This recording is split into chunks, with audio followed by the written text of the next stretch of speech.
Bahas lebih lanjut penegakan hukum yang dilakukan KLHK terkait pencemaran udara, kita sudah terhubung secara daring dengan Direktur Jenderal Gakum sekaligus Ketua Satgas Pengendalian Pencemaran Udara KLHK, Pak Rasio Rido. Selamat sore, Pak Rido. Selamat sore, Mbak Stefani. Ya, Pak Rido, ini kan sebelumnya Menteri LHK mengatakan ada 11 ya badan usaha yang diberikan sanksi administratif. Wujud sanksinya seperti apa? Apakah pencabutan izin atau seperti apa, Pak Rido? Ya, terima kasih Mbak Stefani. Mungkin saya perlu jelaskan ya sedikit berkaitan dengan kontribusi ataupun kontributor dari memburuknya kondisi udara di Jabodetabek. Ini kan berbagai macam sumber yang ada. Ya, ini dari kendaraan bermotor, dari pembangkit listrik, kegiatan industri, baik itu industri menggunakan batu bara, ya untuk pembangkit mereka, industri semen, peleburan logam, pembakaran terbuka, baik pengolahan sampah maupun kegiatan-kegiatan lainnya. Ini kontribusinya bermacam-macam, ya, tidak hanya satu faktor. Untuk itu kami saat ini sedang mengidentifikasi secara detail, ya satu persatu, ya, kegiatan-kegiatan apa saja yang berkontribusi, ya, menyebabkan permasalahan udara di Jabodetabek ini. Ini yang perlu diketahui oleh masyarakat.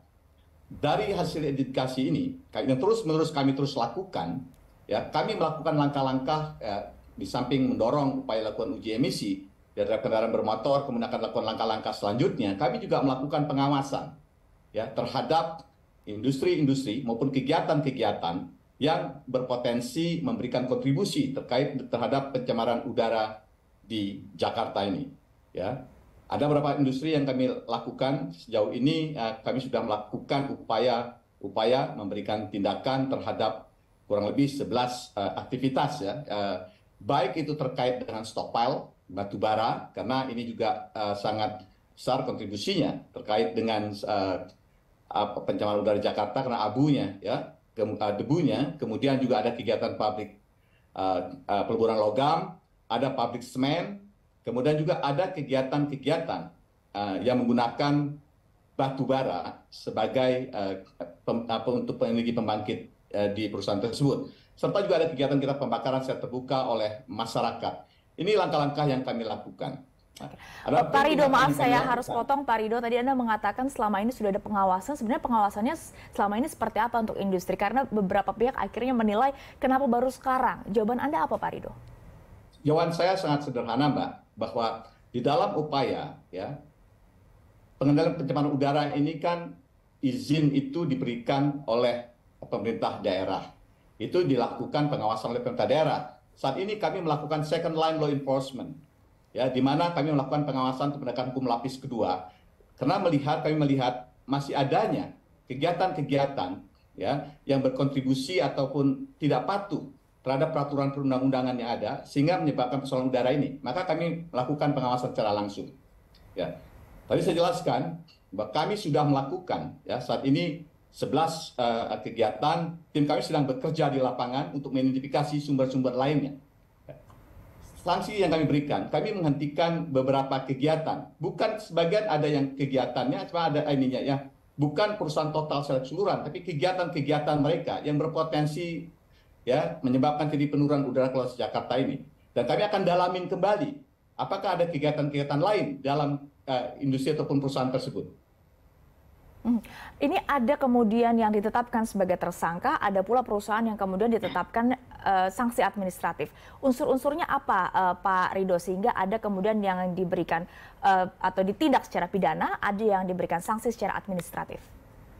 Ya, apabila kami temukan pelanggaran terkait dengan kegiatan usaha maupun juga kegiatan-kegiatan dilakukan oleh masyarakat, ya, menyebabkan terjadinya pencemaran udara, ya, maka kami akan mengambil beberapa langkah, bermacam langkah yang bisa kami lakukan.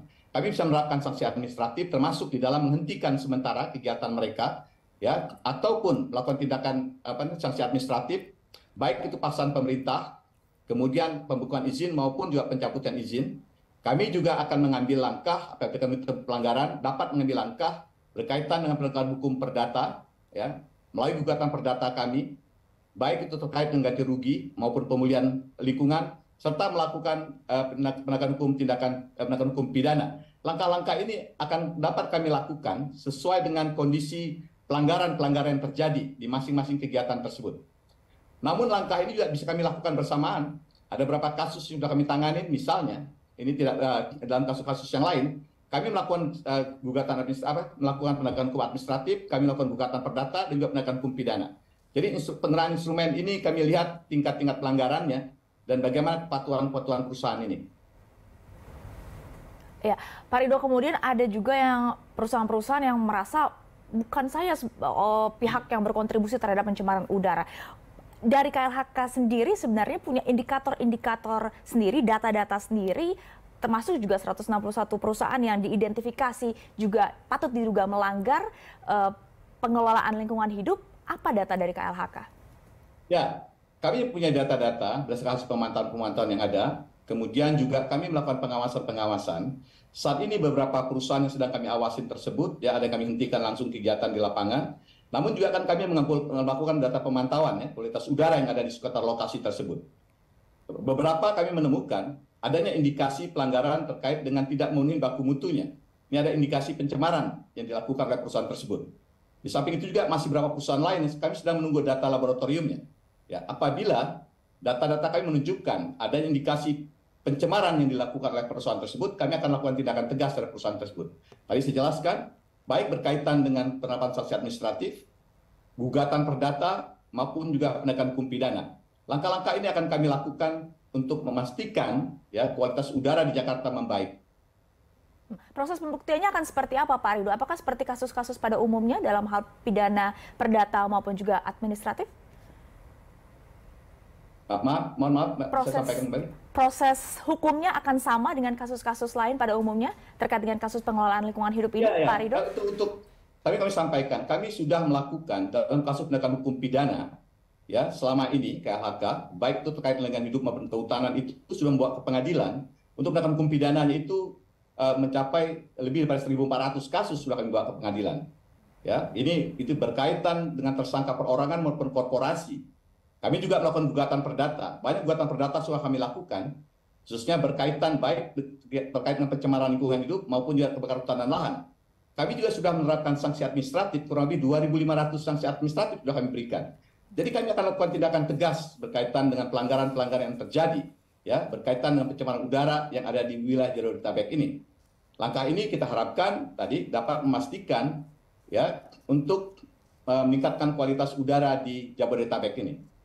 Baik, berarti kalau masih ada pihak-pihak yang berani untuk melanggar pengelolaan lingkungan hidup, siap-siap untuk berhadapan dengan sanksi pidana ataupun perdata ataupun administratif. Terima kasih Pak Rasio Ridho, Dirjen Gakum KLHK sudah bergabung bersama Berita Satu Sore.